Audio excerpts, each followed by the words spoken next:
What's up, everybody? Once again, my name is Matt, and welcome back to Let's Play Rayman Origins. In the last episode, we beat the game, and in this episode, we're going to take on the land of the Livid Dead. A lot of you guys asked about it, and I mentioned it a few times in the LP, so here we go. You unlock this area by, again, collecting all 10 ruby teeth, and this is probably...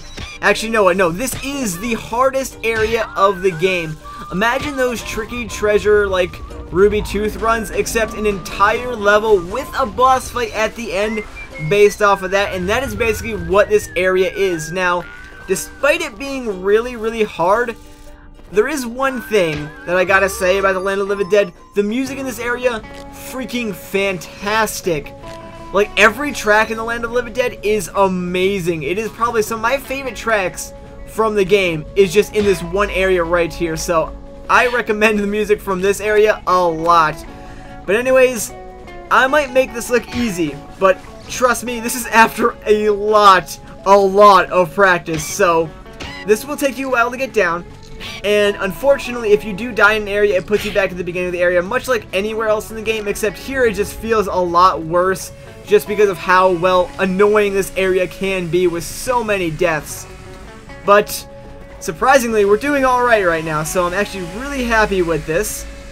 This is not a bad run by any means, so if we can keep this up, I would be amazed if I could do this entire thing without dying, but I highly doubt I'll be able to do that. I've never actually done it before, so yeah, it's going to be tough to do. And this is probably where I'm going to die. Yep. Alright, come on, let's do this again this time. Oh, that was already very close. You do want to be fast in this area because you need to keep up with that platform below you. Oh, crap. Oh, yes, I will take that any day. Let's move on. Come on, here we go. We're not doing too bad, actually, surprisingly. But again, like I said, I've practiced a lot in this area. In this entire area, it's not really hard per se. It's just about knowing when and where to jump, glide, short jump, and maybe even ground pound in some instances. So you just gotta sort of memorize it. The only way to get good at this area is just play it over and over and over again. And there is maybe a tiny bit of luck involved, but a lot of it's just really memorizing when to press the A button and when not to press the A button. Over here, it's very important to bounce off this guy's head. I've learned that the hard way, but I think actually we're getting very close to the end of this area already, which is interesting. We have sort of this last area is what I was trying to say there before I got burned by fire, but this is my least favorite area, actually. It's kind of hard. Basically, we need to glide downwards through these fire and the fireballs, but in a second here, you'll notice that we're going to start getting chased by an annoying vine, which makes this a lot harder because you need to, like, speed through here. So what I like to do is sort of pulsate, like, Rayman's glide ability and sort of just get through here, and this part is just cruel and unusual. But luckily, there is a checkpoint right there for us, so hooray! The rest of it isn't too bad, actually. Thank goodness for that checkpoint, though, because if I had to start from the beginning, I would have probably raged so much right there. But I am so glad they are lenient enough with some checkpoints in this level. But anyways, here we go, the boss fight. This is certainly the most interesting boss fight in the game. I have no idea what the heck this is, but this is a pretty easy boss fight, actually. It's 3 hits. The only hard thing about this boss fight is knowing where to be to hit the weak spots. But there you go, as you can see, hit number 1, pretty easy. We'll just knock off all their eyeballs right there, which is kind of comical, and just dodge her little, you know, arm thrusting thing and wall jump in between your arms for a little while, and you should be alright.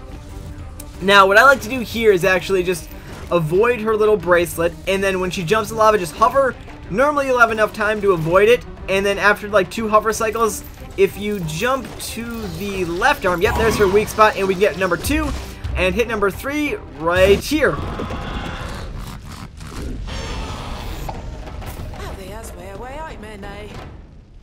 And apparently there is a zombie fairy, and we get that like Looney Tunes style ending. But there you go, that was the Land of the Livid Dead. Now trust me, I made that look easy, but that is a lot harder, so I'm just going to give you fair warning, that is a very hard area of the game.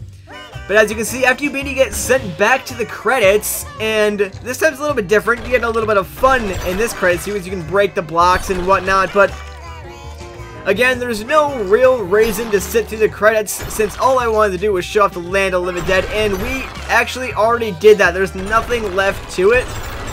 So that is pretty much gonna do it for this bonus episode. Probably the only bonus episode of Rayman Origins. So, for the last time of this game, once again guys, my name is Matt. Thank you so much for watching, and I'll catch you all in the next one.